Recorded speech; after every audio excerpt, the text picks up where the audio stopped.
میں جمعے کے لیے تیار ہو کے آتا تھا، جوانی تھی اور پگڑی وگڑی باندھ کے جبہ پہن کے، تو حکیم صاحب رحمت اللہ علیہ، مولانا حکیم اختر، اللہ جنت نصیب کرے، ادھر سے آتے تھے تو راستے میں دیکھ کے کہتے تھے ظفر کتاب قدم ہر کو جا کی می نگری، کرشم دامن ترمی کو شد کی جا ایجاز.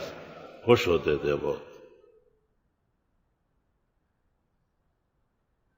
مکہ مکرمہ میں ایک دکان میں نے جبہ دیکھا، یہ جو پہنا ہوا ہے، تو اس لڑکے نے کہا اتنے ریال ہے. میں نے کہا یار اتنے ریال ہمارے پاس کہاں ہے، ہم فقیر لوگ.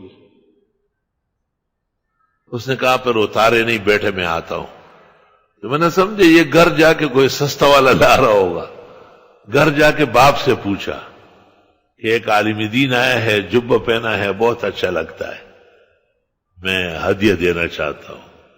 تو وہ ڈبہ اتارا، اس میں اس جیسے 3 تھے کہ یہ تینوں آپ کے لیے ہدیہ ہے. میں نے کہا ایک تو لے سکتا ہوں، باقی نہیں لوں گا، پھر میری عادت ہو جائے بازاروں میں ہدایہ ڈھونڈتا رہوں گا. بہت خوش ہو گئے.